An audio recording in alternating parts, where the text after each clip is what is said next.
Good afternoon.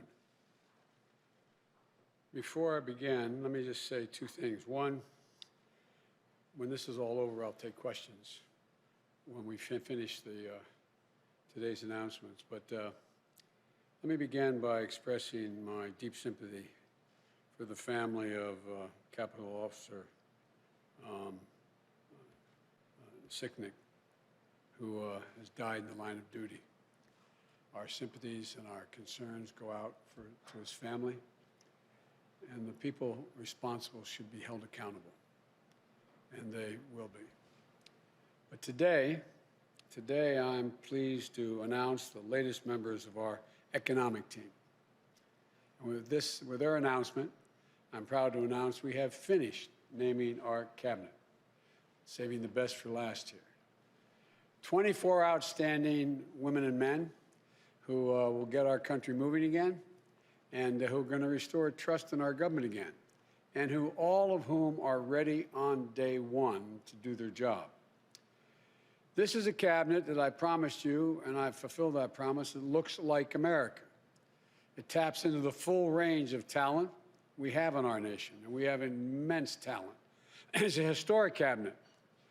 This will be the first cabinet ever that is evenly composed with as many women as men in the cabinet. This will be the first cabinet ever with a majority of people of color occupying this cabinet. And it has more than a dozen history-making appointments, including the first woman Secretary of Treasury, first African-American Defense Secretary, the first openly gay cabinet member, and the first Native American cabinet secretary. We're also on track. We named a record 50 high-level appointments that are subject to president confirmation, more than any president ever elected has done. We've done our job. We've begun my job of naming these people. It's my expectation and hope that the Senate will now move to confirm these nominees promptly and fairly. It's especially the case for the nominees of Secretary of State, Defense, Treasury, Homeland Security. I nominated them back in November. Given what our country has been through the last 4 years, the last few days, given the threats and the risks in this world, they should be confirmed as close to January 20th as possible. There should be no vacancies at State, Defense, and Treasury and Homeland Security. And we will remain in this dark winter of pandemic and with the economic crisis that's deepening, and we have no time to lose with regard to the entire team. Consider the December jobs report released today. The anxiety and fear of the women and men out there reminds me of when President Obama and I were sworn in during the Great Recession of 2009. This December jobs report shows millions of Americans are still hurting through no fault of their own. We lost another 140,000 jobs, the first negative jobs report since the height of the pandemic in the spring. More people have just lost a job, while many have been out of work for a long time. And the ongoing gap between Black and Latino unemployment remains much too large, that gap. And in many ways, the jobs report is a pandemic report. With the pandemic raging, people are losing work and losing hope. The hospital industry, restaurant and bars lost more than 372,000 jobs. State and local governments are slashing jobs.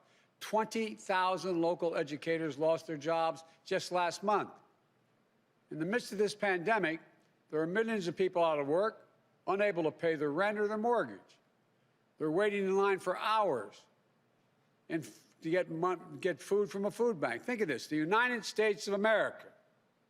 People are lined up for miles in their automobiles, waiting to get a meal to put on the table to feed their family. And they're left staring at the ceiling, so many, unable to sleep, worried will they have their health insurance, wondering if they'll be okay.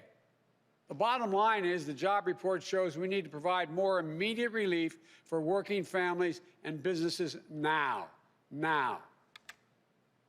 Not just to help them get on the other side of this painful crisis, but a larger purpose, to avoid a broader economic cost that exists out there, that will happen due to long-term unemployment, hunger, homelessness, and business failings. But by acting, the vast majority of leading economists suggest that that's what we need to do to revive the economy. In fact, economic research confirms that with conditions like the crisis today, especially with such low interest rates, taking immediate action, even with deficit finance, is going to help the economy long-term and short-term, reduce scarring in the workforce, increase growth, and reduce our national debt burden. Failure to act will have the opposite effect. I've said before, the bipartisan COVID relief package passed in December was a very important step, but just a down payment. Next week, I'll be here with you all laying out the groundwork for the next COVID economic relief package that meets the critical moment of our economy and our country when we face at the moment. For example, vaccines give us hope, but their rollout has been a travesty. This will be the greatest operational challenge we will ever face as a nation. We're going to need billions of dollars to get the vaccines from a vial into someone's arm, the vaccination, for millions of Americans. We're also going to need tens of millions of dollars to help reopen our schools and reopen them safely. State, local, tribal communities need tens of billions of dollars to keep educators, police officers, firefighters, and other first responders and public health workers on the job. We need more direct relief flowing to families, small businesses, including finishing the job of getting people that $2,000 in relief, direct payment. $600 is simply not enough when you have to choose between paying rent, putting food on the table, keeping the lights on. I also hope that Democratic control of the House and Senate will raise the odds of prompt action on increasing the minimum wage. I've long said that we need to reward work, not just wealth in this country. People in both parties now recognize it's time to raise the minimum wage so hardworking people earn at least $15 an hour minimum. No one should work as millions are doing today, 40 hours a week at a job, and still live below the poverty line. They're entitled to at least a $15 minimum wage per hour. Folks, the big focus will also be on small businesses and how to correct the current administration's failures to get relief to Main Street small businesses that are most in need. Mom and pop stores are the backbone of the economy. And they're also, as you all know, they're the glue that holds communities together. It holds them together. But today, more than 1 in 4 small businesses are not open. At least 400,000 are closed for good. And as the month goes by, a third of Black-owned businesses, and more than a fifth of Latino-owned businesses, and more than a quarter of Native American-owned businesses have less than 1 month in reserves to cover expenses. Previous rounds of economic relief last year helped millions of small businesses stay afloat and keep employees in the payroll. But there were clear problems. Black and brown-owned small businesses had less access to that relief. Mom and pop shops were often the last in line, while big, well-connected businesses jumped in front of the line and got more relief and got it faster. And at every turn, this administration, the Trump administration, has undermined accountability for every tax dollar spent, weakening oversight, firing inspector generals. So it's no surprise an independent watchdog found that tens of thousands of ineligible companies receive relief they should not have, including from fraud and abuse, siphoning off support for their very small businesses that need it so badly. But the good news is that the relief package passed last month provides additional aid to small business and workers. But as I said from the beginning, the need to make sure that relief and future relief reaches everyone who needs it, we need to do more. These relief dollars will start to flow quickly, potentially while the current administration is still in office. And they may send out money that they won't have any control over.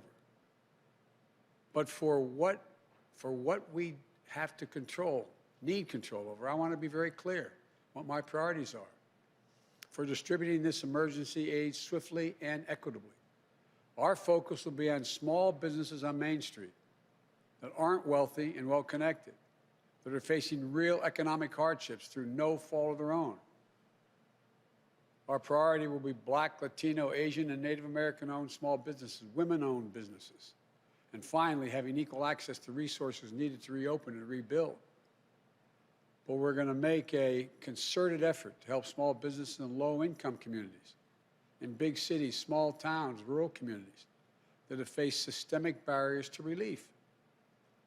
Think of the mom-and-pop owner with a couple of employees who can't pick up the phone and call the banker, who doesn't have a lawyer, an accountant, to help them through this complicated process, to know if they're even qualified, or who simply didn't know where this relief was available in the first place. We went through this, Don, when we brought Detroit back off its knees. And as we saw in this morning's job report, restaurants, bars, and hospitality industry have been slammed by this virus. We're going to direct relief to those businesses and others that have been so badly hit the hardest.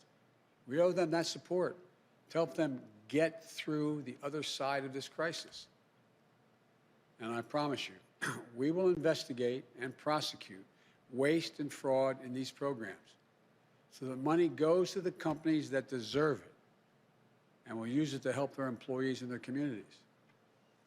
When my president, President Obama, asked me to implement the Recovery Act, along with Don, who helped me a great deal, we invested more than $800 billion in our economy to help recover, rebuild, and less than 2/3 of 1% waste, fraud, or abuse occurred.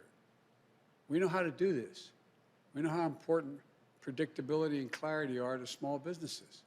From day one, this administration worked to ensure that small businesses and financial institutions in every community understand the rules for these programs, the resources available to them, where they can turn for technical assistance if they need it. We will have navigators who help guide them through each step of this process until the money they need is in their bank account. And to the lenders participating in these programs, you should move quickly, without delay, to begin extending relief. But I urge you not to disabuse these funds, not to disperse these funds in the same inequitable way you have in the past. Here's my commitment.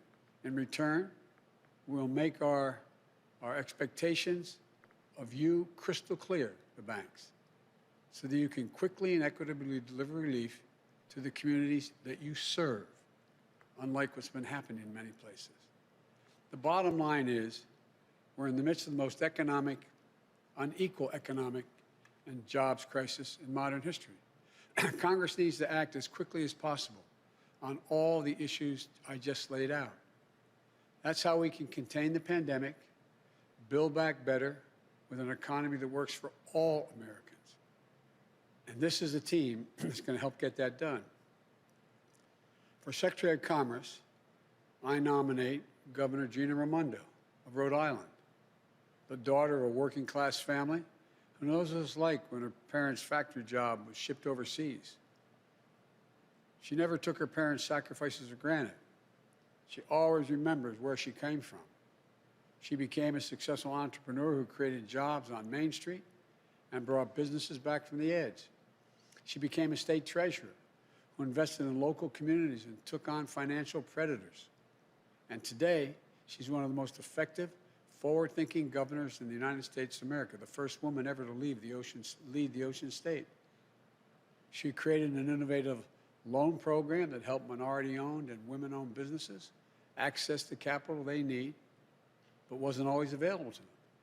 She's worked with employers to design skill training programs so that local workers would be equipped to take the good-paying jobs in their own communities.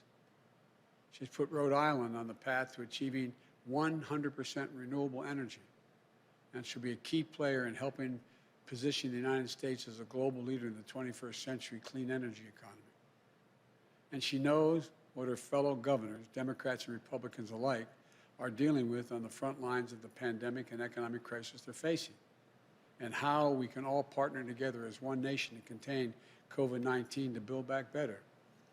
I'm honored, Governor, you're willing to join the administration, and we're really looking forward to working with you.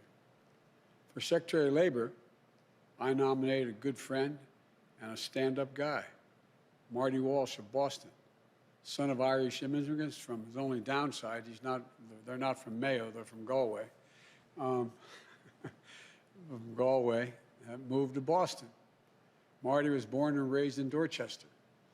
I know him, tough as nails. Diagnosed with cancer at age 7, beat it at age 11. Joined the laborers union, 223 at age 21. Elected to the state legislature, became union president and graduated from college at age 42. He's now in his second term as a successful mayor of the iconic American city of Boston, who always puts working people first, fighting for a $15 minimum wage, paid family leave, providing frontline workers with emergency child care and protective equipment they need. Marty understands, like I do, that the middle class built this country, and unions built the middle class. He sees how union workers have been holding this country together during this crisis. Healthcare workers, keeping our hospitals safe, clean, and effective, and efficient, I might add. Public service workers, fighting against budget shortfalls to keep communities afloat. Port workers, car haulers, warehouse workers, folks keeping our air and rail systems running. They're literally what's keeping us going. And they deserve a Secretary of Labor who knows how to build their power as workers, who knows that when I say our future will be made in America, it will be a future built by American workers, a future with historic investments in infrastructure, clean energy, manufacturing, and so much more that's going to create millions of good-paying jobs. Marty knows worker power means not just protecting the right to unionize, but encouraging unionization and collective bargaining. The Fair Labor Standards Act way back didn't just say you can have unions, it said the government should encourage the formation of unions. It also means protecting pensions, ensuring workers' safety, increasing the minimum wage, ensuring workers are paid for the overtime they've earned, like we fought for in the Obama-Biden administration, but this administration has weakened. Making sure that we have a trade policy where for every decision we make, unions are at the table, focused on winning good jobs for American workers. This is one of the most important departments to me. I trust Mayor Walsh, and I'm honored he accepted. But I also want to say I did give serious consideration on nominating my friend Bernie Sanders to this position before. I'm confident he could have done a fantastic job. I can think of no more passionate, devoted ally to working people in this country. But after Tuesday's results in Georgia, giving Democratic control to the United States Senate and a tie vote, Bernie and I agreed, as a matter of fact, Bernie said, we can't put control of the Senate at risk on the outcome of a special election in Vermont. And he agreed we couldn't take that chance.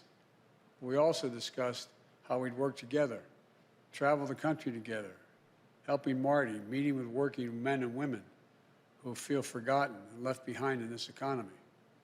We agreed that we'll work closely on our shared agenda of increasing worker power and to protect the dignity of work for all working people.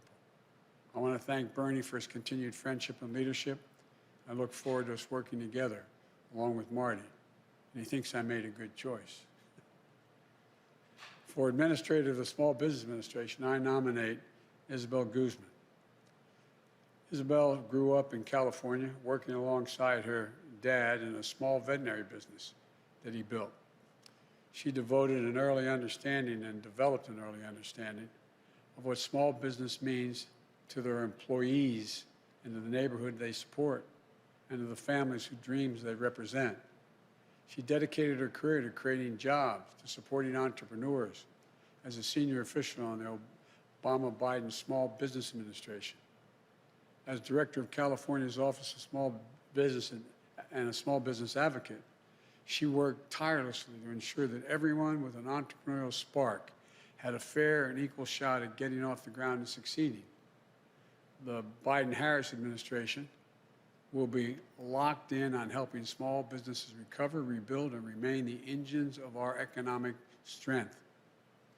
And as head of the SBA, Isabel will be leading a critical mission, not only to rescue small business in crisis, but to provide the capital to entrepreneurs across the country so they can innovate, create jobs, and help lead us into recovery. I'm grateful that she accepted the call to serve in Washington. For Deputy Commerce Secretary, I nominate, and I have to admit to you, a good, loyal, and great friend, Don Graves. Don is a long-time and trusted advisor.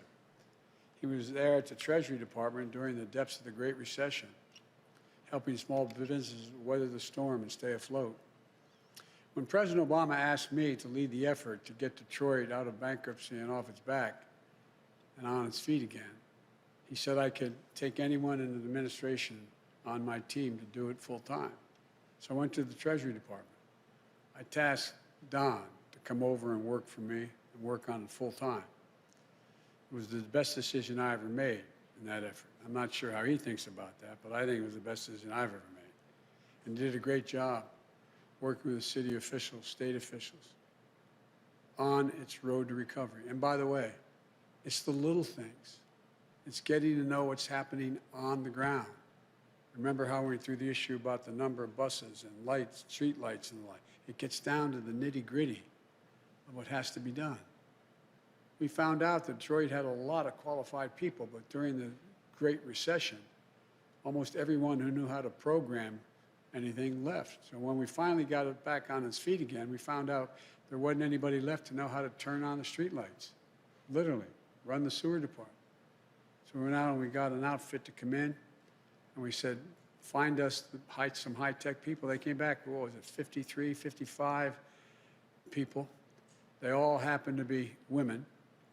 Most were minority.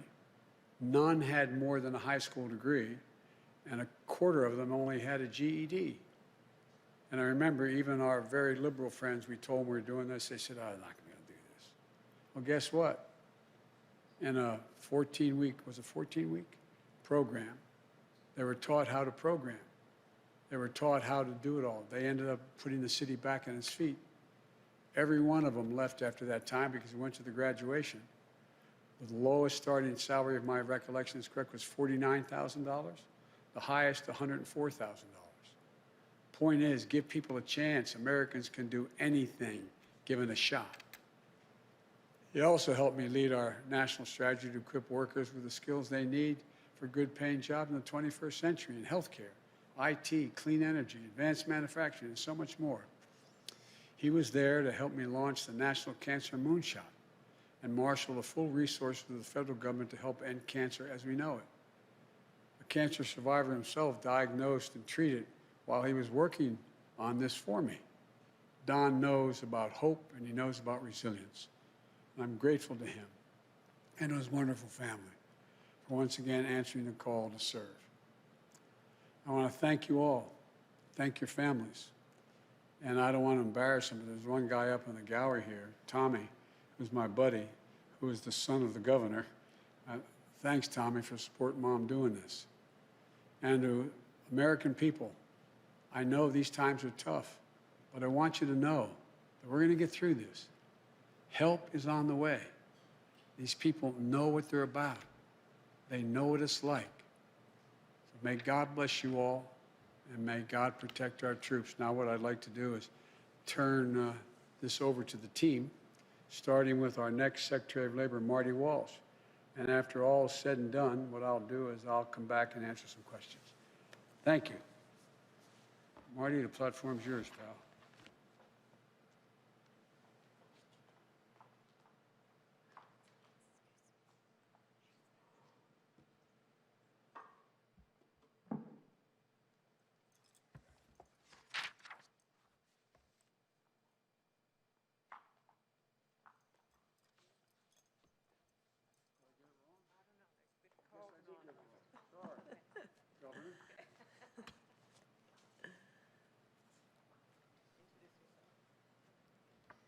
Thank you.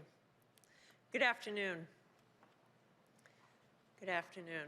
Mr. President-elect, Madam Vice President-elect, thank you for this chance to work for the American people.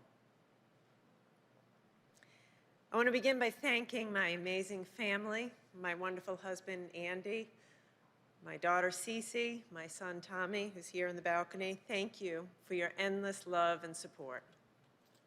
We'll do this as a family.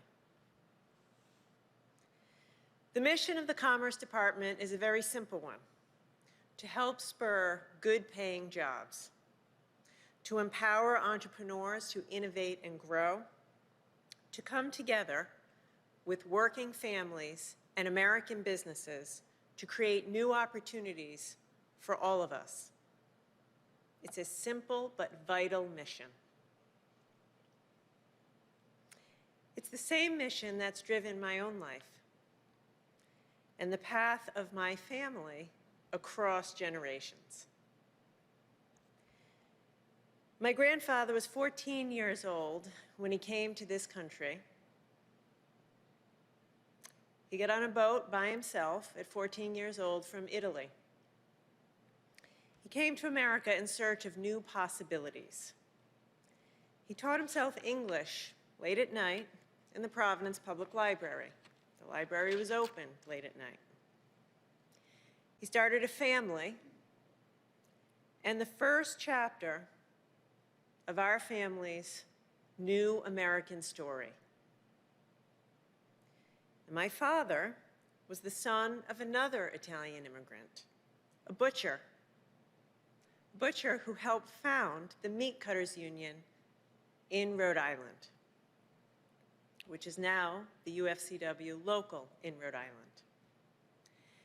And after serving in the Navy and going to college on the GI Bill, my father went to work in manufacturing, spending most of his career at the Bulliver Watch Factory in Providence.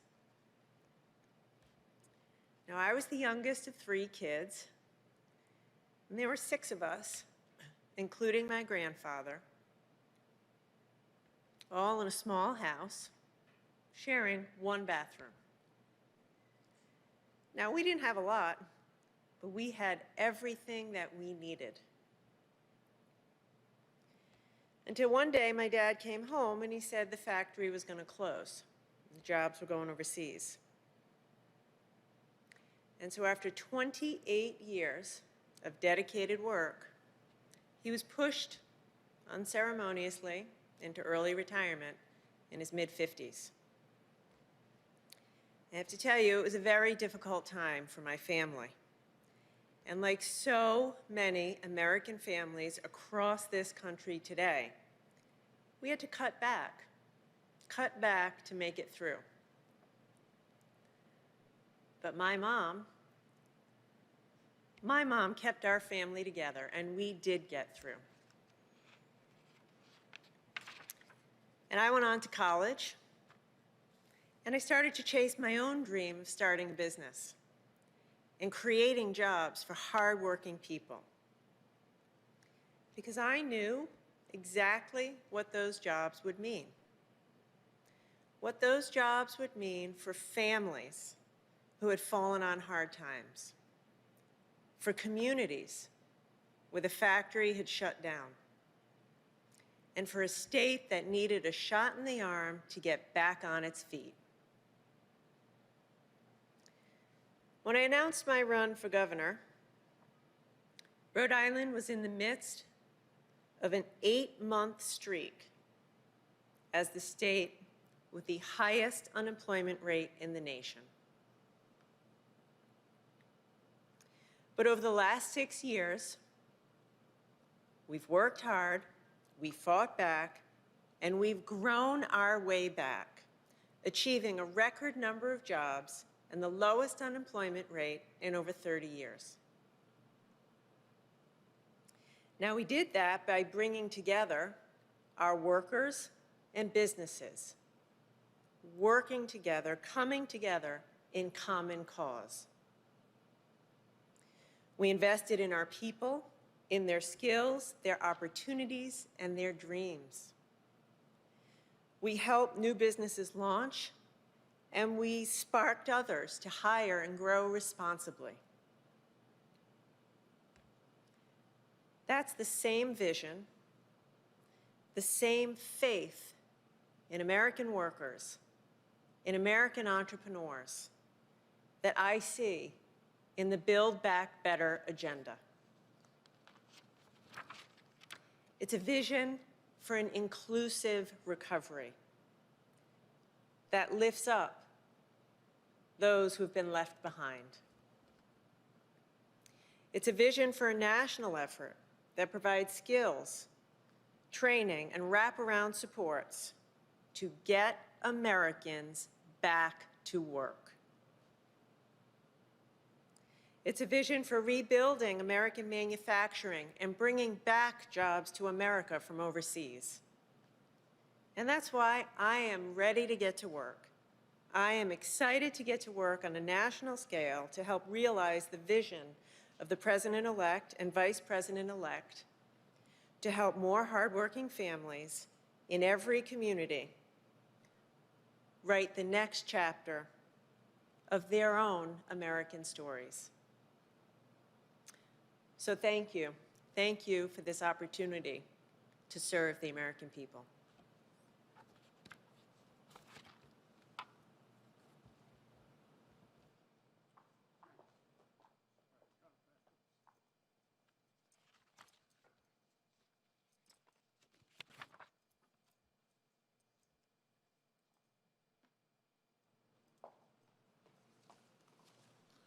Thank you, Governor Raimondo, and I look forward to working with you in my role as well. Mr. President-elect, Madam President, Vice President-elect, I want to thank you for the opportunity to serve the American people. The word labor means everything to me. As you mentioned earlier, Mr. President-elect, my mother and father came to this country as immigrants from Galway, which is in Ireland, but from a part of Galway called Connemara. They brought with them their willing hands, their honest hearts, and hopes for the American dream. But all they needed, because my father joined the laborers union in Boston, was that opportunity. And that's why my parents were able to raise my brother, John, and myself with dignity and security in the multi-ethnic, multi-racial, working-class neighborhood of Dorchester in the city of Boston. I followed my father into that union. I learned what it took to turn an honest day's work into an honest day's pay. I saw what fighting for good jobs, good benefits, a safe workplace does for the lives of hardworking men and women and their families. And I fought for working people every single day of my life since then. Today, we're at a crossroads in America. It's a time of great hardship. Working people are holding the country together right now. I've seen it up close as mayor of the city that I love, Boston. Healthcare workers, first responders, grocery store workers, delivery drivers, postal workers, sanitation workers, custodians, coming through for us under impossible conditions. But this isn't just because of the COVID crisis or the economic crisis that threatens their well-being. Working people have been struggling for a long time under the erosion of their rights and the deep inequalities of race, gender, and class. For the last 4 years, they've been under assault, attacks on their rights, their livelihoods, and the unions that built the middle class. We are facing hard times, but nobody's tougher than the American worker. And now we have the opportunity to put power back in the hands of working people all across this country. And that is a good thing for our economy and for our country. We can defend workers' rights. We can strengthen collective bargaining. We can grow union membership. We can create millions of good-paying jobs with investments in infrastructure, clean energy, and in high-tech manufacturing, along with the workforce training to help get those people into those good jobs. This team, the Biden-Harris team, has the plans to make this happen.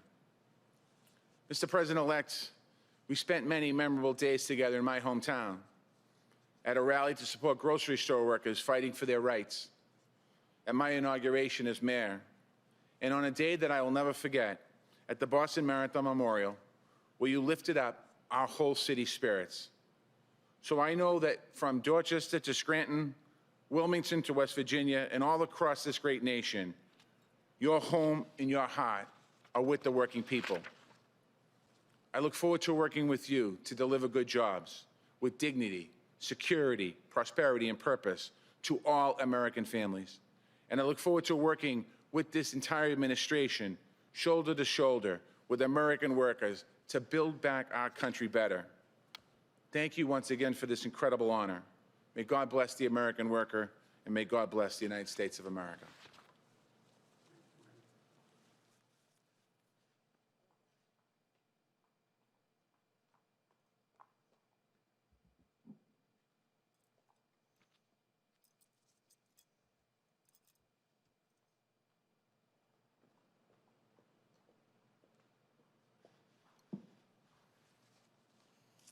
Good afternoon.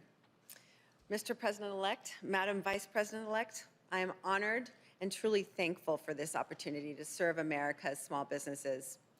Together with you and the exceptional and diverse team you're assembling, I am eager to build our economy back better in every community. The small business experience is personal to me. I grew up in an entrepreneurial family. My father started his first veterinary hospital when I was 1 year old, and I recall early childhood memories of tagging along with him to the hospitals to check on the animals under his care. As I grew older, I worked alongside my dad at the family business and witnessed his dedication to his clients, his employees, and the community. I saw him spending endless hours wearing multiple hats, tirelessly working to learn more and grow the business. Those memories have defined my career and really inspired my work, still today. Along my own path, I have partnered to start businesses, and I have helped entrepreneurs launch and grow their firms. I have advised a startup minority-owned bank, and I have co-founded a consulting firm for small business contractors. At the U.S. Small Business Administration, I was honored to help make a difference on a national scale. I formed a deep passion for the SBA's work, providing loans, investments, contracts, and counseling to help entrepreneurs start and grow and spur job creation. Today, as California's small business advocate, I support the small businesses and innovative startups of the 5th largest economy in the world, focusing on ensuring the economy works for everyone, as that's how we thrive together. Now, I'm honored to return to the SBA at a crossroads moment for small businesses, the dreams they embody, the people they lift up, and the communities they serve. So many small businesses across the country have been devastated by the pandemic and economic crisis. A disproportionate impact has fallen, as it often does, on our businesses owned by people of color. Small businesses have had to adapt quickly to survive and chase down relief while facing closures, drops in revenues, shrinking cash flow, and increasing debt.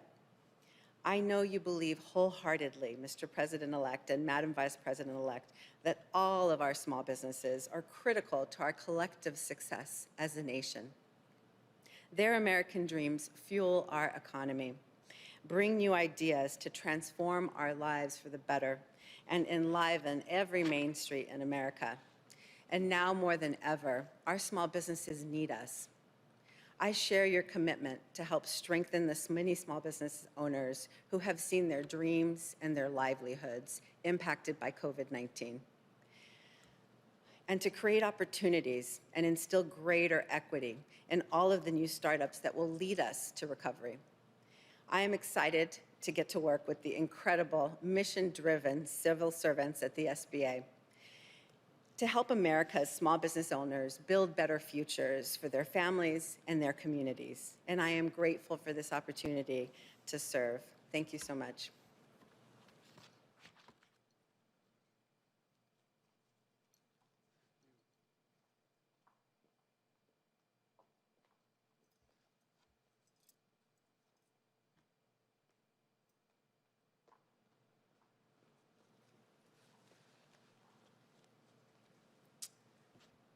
Mr. President-elect, Madam Vice President-elect, I'm honored and humbled to be here today.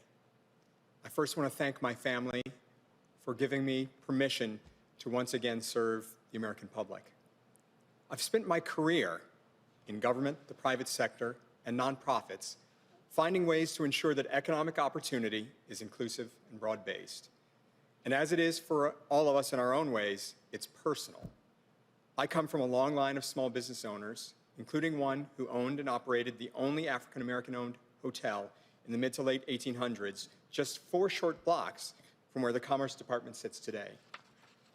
But for too many people in this country, the chance to start and grow a business, to take their idea into market and sell all over the world remains elusive all these years later.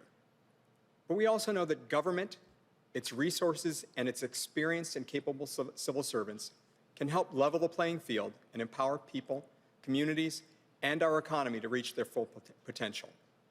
Mr. President-elect, I saw it firsthand when you and President Obama prevented another Great Depression and helped us recover, rebuild, and put us on the way to resurgence. I saw it in Detroit, where we were able to provide the partnership to help residents, businesses, and leaders get their city back on the feet again. And as we traveled the country, meeting with local leaders, labor unions, business leaders, and educators, I saw how you brought people together to ensure American workers were equipped and matched with the skills for jobs in their own communities that also strengthened the economic competitiveness of our nation. Above all, you showed me how to do it the right way, to understand that service isn't about those who serve, but the people we serve. To spend the extra time to really understand what they're going through, and to know they aren't looking for us to solve everything, but to understand and help make their lives better. I felt that most through the Cancer Moonshot you launched, deeply personal to both our families. And that gave the American people a renewed sense of hope in what we can do as a nation. With Governor Raimondo, Mayor Walsh, Isabel, and the entire economic team, we will govern by that high standard that you and the Vice President-elect continue to show, to revive the economy through the pandemic and build it back better, to advance racial equity across the board, and to meet the existential threat of climate change with American jobs and ingenuity. With your leadership, I know this administration will provide the American people the support they need to thrive and the opportunity to turn their hopes into lives of dignity and the respect they deserve. Thank you again for the opportunity to serve.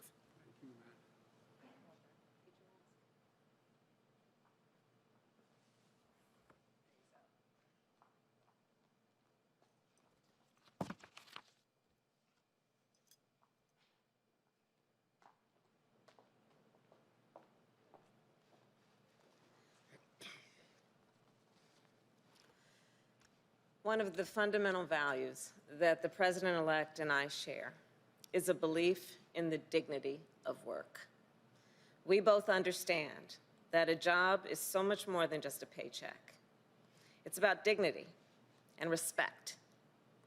Joe learned that lesson from his father, and I learned it from my mother. My mother taught me, in her words and in her actions, that no matter how you earn a living, whether you're a caregiver or a truck driver, a grocery store clerk, or a small business owner, every job has inherent value and worth. And every worker, everywhere, has a right to earn a living wage, work in safe and healthy conditions, and pursue a better life for themselves and their family.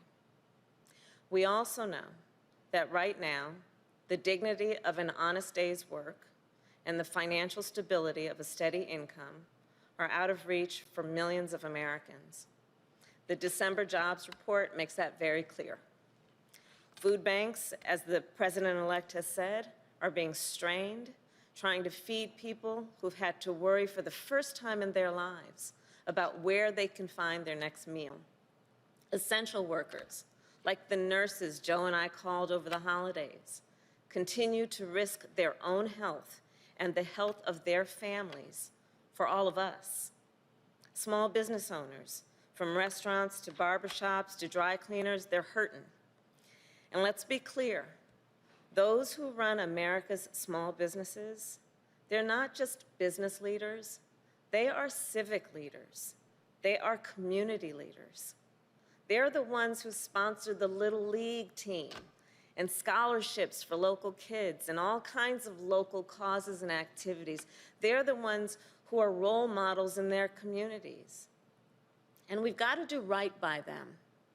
So first and foremost, as the President-elect has said, we will provide more immediate relief. We must, for working families and businesses now.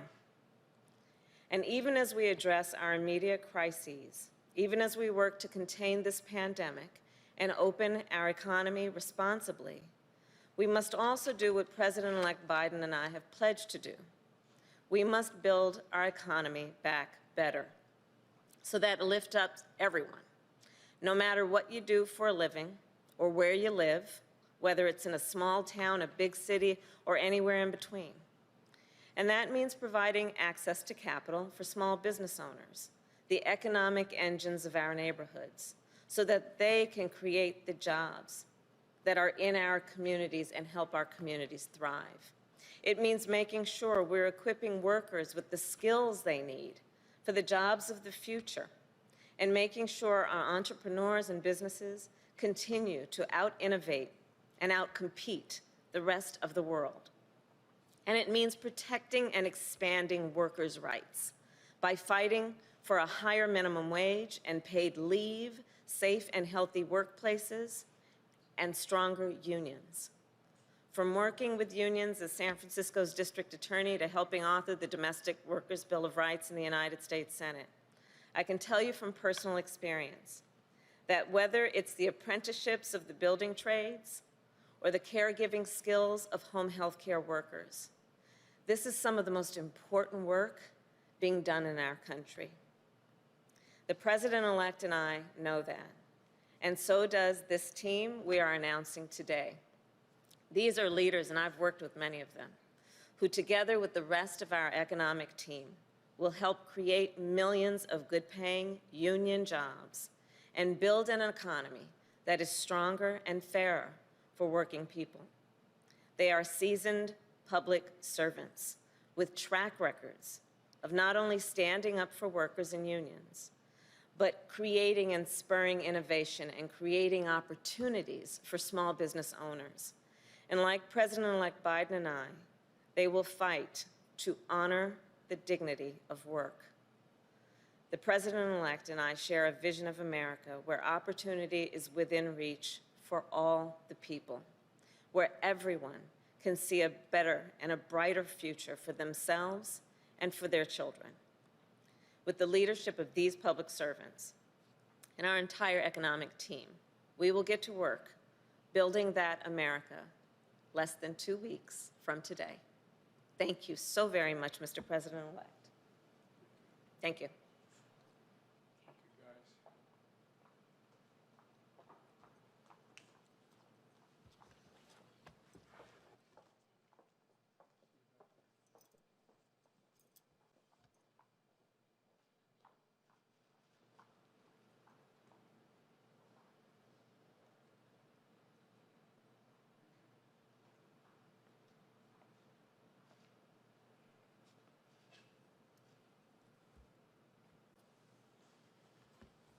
Well, folks, let me take some of your questions. We'll have chances again this week to do it. But let me yield, and you tell me who we're talking to.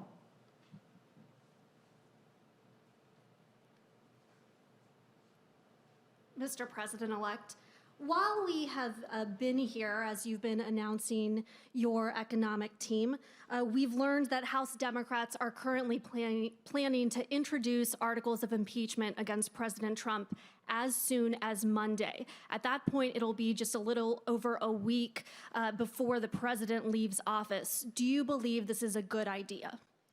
Look, I've thought for a long, long time that President Trump wasn't fit to hold the job. That's why I ran. And my job now, in 12 days, God willing, I'll be President of the United States of America. And I'm focused on the urgency of three immediate concerns.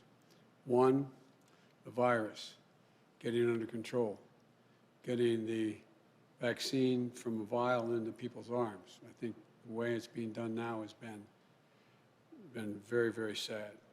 Number two, we've had 4,000 deaths, 4,000 deaths yesterday, and things continue to rise, to escalate.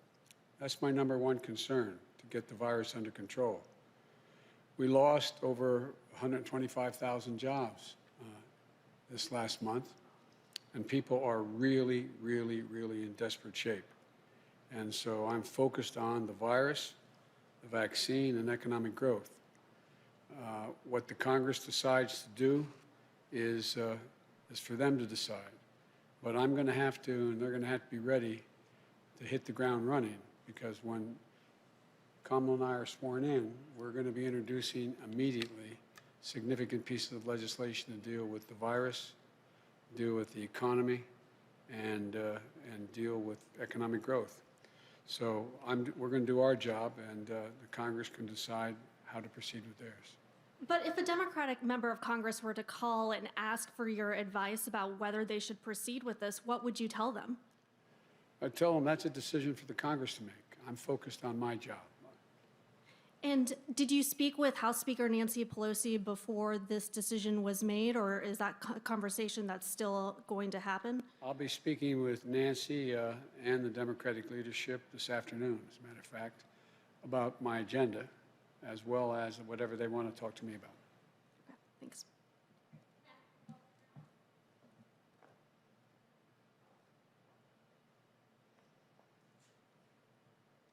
Thanks, Mr. President-elect. Thank you, Ken. I wanted to ask you about your agenda in light of the jobs report that came out today. You're going to be laying out the principles of your plan. Do you think the need in the COVID relief bill is greater than you anticipated? And what is the price tag that you're looking at? I've been told it could be in the $2 to $3 trillion range. And then as it relates to the direct cash payments, you've talked about the need for $2,000 checks. Do you want to see that in a Senate standalone bill as a way to speed up the process? Or do you think those direct cash payments should be part of the package that you're going to be proposing? Well, we're going to be proposing an entire package. And parts of that package are of equal consequence to people. Unemployment insurance, being able to continue with rent forbearance, the whole range of issues. So that's number one. We think that they all have to be dealt with. The price tag will be high. But as I said, made scant reference to in my opening comments, the overwhelming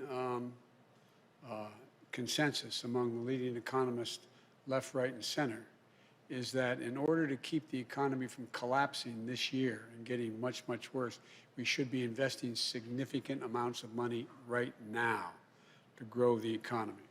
And that's a pretty wide consensus. And as you know, Moody's had done an analysis of what I originally had been talking about and said that it was necessary to keep the economy from going down. It would rise, we'd create 18.6 million jobs, create $2 trillion more in economic growth than the other administration would, this outgoing administration. So it is necessary to spend the money now. The answer is yes, it will be in the trillions of dollars, the entire package. But it will be, I'll be here next Thursday laying out in detail how that package is going to go. But the basic story is simple, that if we don't act now, things are going to get much worse and harder to get out of the hole later. So we have to invest now. Secondly, we're going to have to meet the emergency needs of the American people. I mean, literally, I know you know this, Ken, that people are having trouble just putting food on the table, just having to keep the payment of their car, maybe even able to turn the lights on. There's a dire, dire need to act now, purely out of what is a humanitarian need here at home. And thirdly, we're going to, in the third stage of this, the whole story is we're going to have to invest, as I suggested throughout the campaign, in infrastructure, in healthcare, and a whole range of things that are going to generate good-paying jobs that will allow us to grow the economy. So that's a long answer to a short question, which is that the idea of, with interest rates as low as they are, with the Fed having had its power sort of taken away in terms of what they could do to help this administration like last, it's important across the board. Every major economist thinks we should be investing in deficit spending in order to generate economic growth. And I wanted to ask you about what took place at the Capitol this week. You served in the Senate for 36 years, and importantly, you were there in 1983 when there was an explosion in a Senate corridor. You were there in 1998 when 2 Capitol police officers were shot. You were there during the anthrax attacks in 2001. What kind of an investigation needs to take place, and what steps need to take place to improve the security of the Capitol? And then secondly, how do you think the people who were involved in the storming of the Capitol, how should they be treated by your Justice Department? Should they be treated as domestic terrorists? Yes, they should be treated as they're a bunch of thugs, insurrectionists, white supremacists, anti-Semites. 6N is not enough. I mean, come on. You know, these shirts they're wearing, these are a bunch of thugs. And they're terrorists, domestic terrorists. And that'll be a judgment for the Justice Department to make as to what the charges should be. But the fact is, they should be prosecuted. They should be prosecuted. The difference here is, this had the active encouragement of a sitting President of the United States. And the way in which the breakdown in security occurred needs to be thoroughly investigated. I'm not going to prejudge what it was, but the idea that these people were able to just march up the stairs, march in, and do it in the way we had, there's a great debate. I don't know the answer. Great debate now. Was the governor of Maryland correct when he said that I was ready to send in the National Guard? I couldn't get authorization. What happened? It deserves a full-blown investigation. People be held accountable, and steps taken that something like this could never happen again. And the difference this time is, every nation has dealt, every democracy has dealt with individual terrorist attacks by groups that are very targeted. The largest target was 9/11 and the buildings. Well, right down to blowing up, you know, a bomb going off in the Capitol when I was there, and 2 policemen. But the idea that thousands of people could be marching up the steps of the United States Capitol, breaking windows, breaking doors, forcing their way in, stepping aside. And the photographs of, well, I don't know what the circumstances, the photograph of it looked like you had some of the Capitol Police taking selfies with these people. That has to be thoroughly investigated. The authorities responsible have to be held accountable for the failures that occurred, and we have to make sure that this can never, ever happen again. The damage done to our reputation around the world by a President of the United States encouraging a mob. This reminded me more of states I've visited over the 100 countries I've gone to, in third tin horn dictatorships. It just cannot be sustained, has to be immediately investigated in depth, and people have to be held accountable. And lastly, do you think you need to change any of the planning for your inauguration as a result of this? A totally different entity is in charge of the inauguration that was in charge of protecting the Capitol, the Secret Service. I have great confidence in the Secret Service. I have great confidence in their ability to make sure that the inauguration goes off safely, and goes off without a hitch. So it's a different, so I have confidence in what is going, in the planning that's been underway before this and continues with the Secret Service as the lead agency. Thank you. Thank you.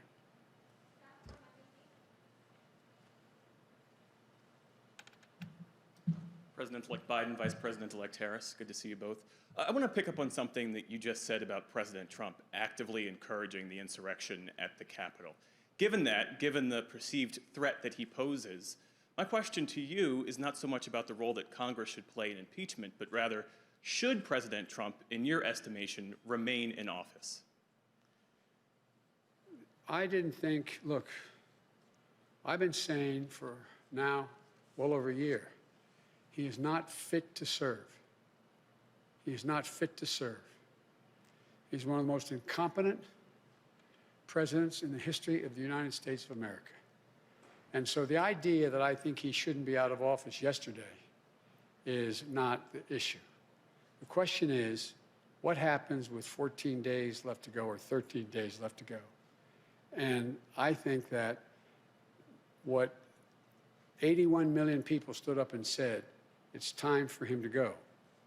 And the United States Senate voted 93-6 to confirm that we should be sworn in. We were duly elected. So I think it's important we get on with the business, getting him out of office. The quickest way that that will happen is us being sworn in on the 20th. What action happens before or after that is a judgment for the Congress to make, but that's what I am looking forward to, him leaving office. I was told that on the way up here, way over here, that he indicated he wasn't going to show up at the inauguration. One of the few things he and I have ever agreed on. It's a good thing I'm not showing up. Earlier, you'd said that if you'd hope that he would show up only in the sense that it was valuable to send a signal to the world about the transfer of power. You've clearly changed your perspective on that. Because he has clearly demonstrated, he's exceeded even my worst notions about him. He's been an embarrassment to the country, embarrassed us around the world, not worthy to hold that office. If we were 6 months out, we should be moving everything to get him out of office, impeaching him again, trying to invoke the 25th Amendment, whatever it took to get him out of office. But I am focused now on us taking control as president and vice president on the 20th and to get our agenda moving as quickly as we can. Thank you. Another question about holding public officials to account, and this is about an issue that's no longer a headline but is no less significant and serious, and it's about the more than 600 children who were orphaned under the Trump administration as a result of the family separation policy along the border. During the campaign, you said that practice was criminal. Will you commit to making sure that the Trump administration officials responsible for that policy will be held to account? I'll commit that our Justice Department and our investigative arms will make judgments about who is responsible, how they're responsible, and whether or not the conduct is criminal across the board. But as I said yesterday, I am not going to tell the Justice Department who they should prosecute and who they should not. That's a judgment that will be made by the Attorney General of the United States of America, not influenced by me. But there will be a thorough investigation of who's responsible and whether or not the responsibility is criminal. And if that is concluded, the Attorney General will make that judgment. I will not intervene to tell him who he should or shouldn't indict or if he should indict. And lastly, beyond the COVID plan, which you've detailed, what are your legislative priorities? You've talked about infrastructure, you've talked about introducing an immigration bill. After January 20th, Democrats will control the House and the Senate. What do you do first? Three different issues there in that same question. One, the commitments I made that what I would introduce, not necessarily we would move to, but introduce in the United States Congress first, I will do. I will introduce an immigration bill immediately and have it sent to the appropriate committees to begin movement. I will, in fact, countermand executive orders that the president has, in fact, initiated that are contrary to what I think is either his authority and/or, even if it's his authority, contrary to the interests of the United States on environmental issues and a whole range of other things. And thirdly, I will immediately move, though, to the most urgent need of asking the Congress to give me the financial wherewithal to deal with the virus, to be able to move so that we have Operation Warp Speed really working. Warp Speed got the vaccine to places that were delivered, but did not get them from those vials into people's arms. And so it is a gigantic logistical concern of how we do that. I'm committed to get 100 million shots in people's arms in the first 100 days. I'm committed to insisting that in all federal jurisdictions, any place I have control as president, everyone will be mandated to wear a mask in interstate transportation as well as federal facilities. And thirdly, I'm committed to moving as rapidly as possible to get the vaccine to teachers and the material to children that can provide for the safe opening of our schools at the end of that, beginning at the end of that 100 days. They're the most urgent things we have to do now, immediately upon getting office. There's going to be multiple things, as you well know, because you're a seasoned veteran of how this policy, how we work, and that is that there will be other committees will be holding hearings on a whole range of issues, from my positions on infrastructure, what we should be doing to generate a green economy, and so on. But in terms of the immediate need to get done, not just introduced, but to get done, voted on, and get the money and resources to do it, it turns out that the most urgent need is dealing with the virus, number one, and economic relief to Americans who, through no fault of their own, are really getting battered. Thank you. both.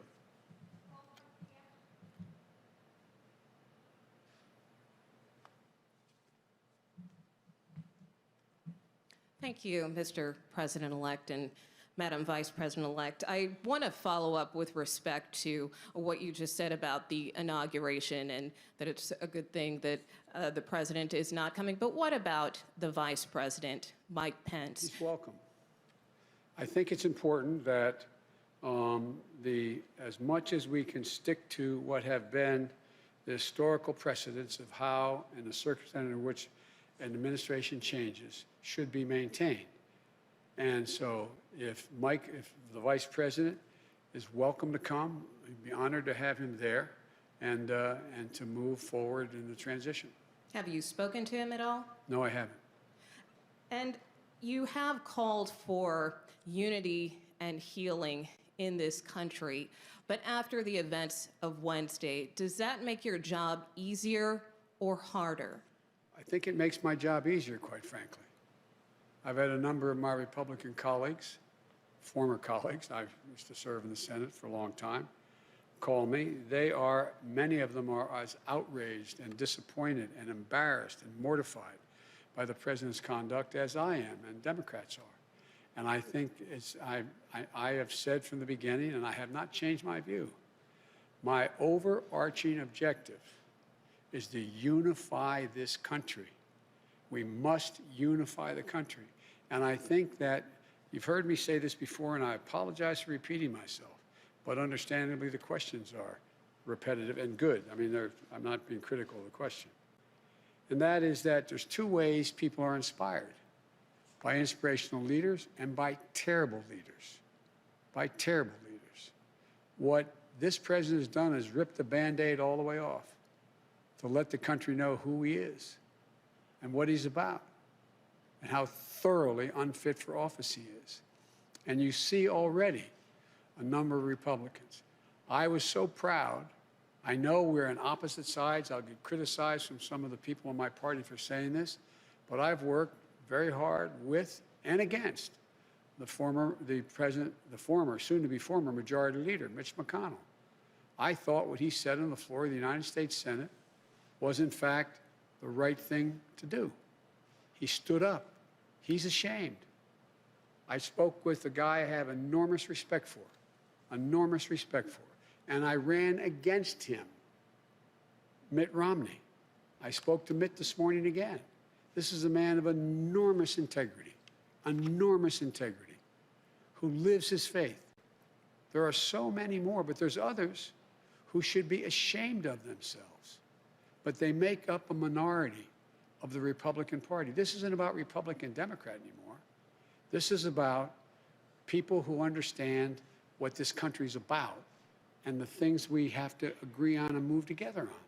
I just think that if you look at it, speaking to some of my Republican colleagues, and I've spoken to a number of them over the last month since we've been elected, through recently as the day in which this god-awful debacle was taking place up on the Hill. And I think they understand that they're going to have to, we need a Republican Party. We need an opposition that's principled and strong. And I think you're going to see them going through this idea of what constitutes a Republican Party. And to hear some of my colleagues, Republican colleagues, talk about how shameful it is of the way Ted Cruz and others are dealing with this, how they're responsible as well for what happened. Do you think some of them should resign? Should Senator Cruz or Senator Hawley resign? I think they should be just flat beaten the next time they run. I think the American public has a real good, clear look at who they are. They're part of the big lie.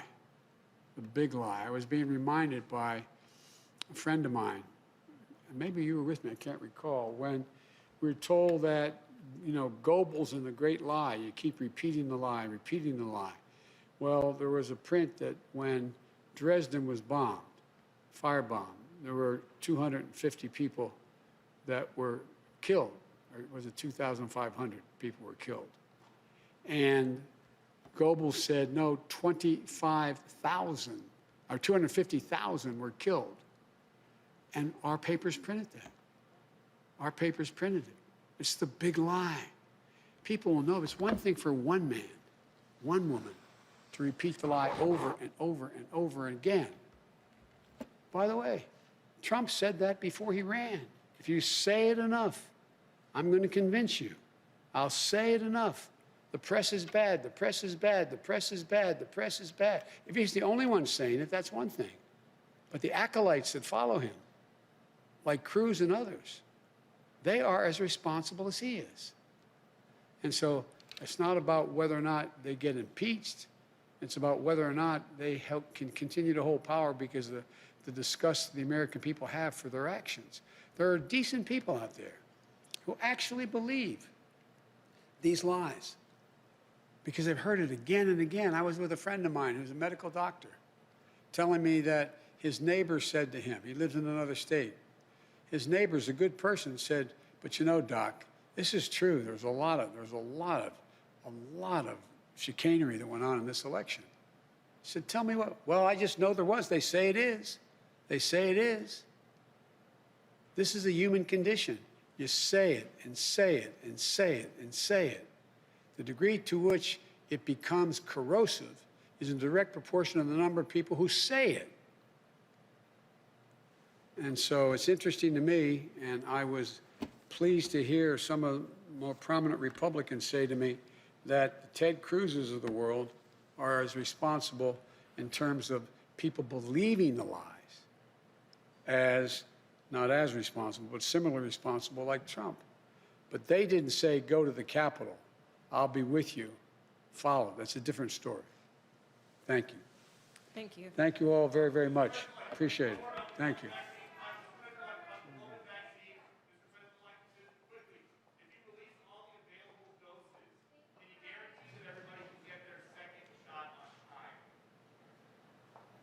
The answer is I'll be talking about that on Friday. On Thursday.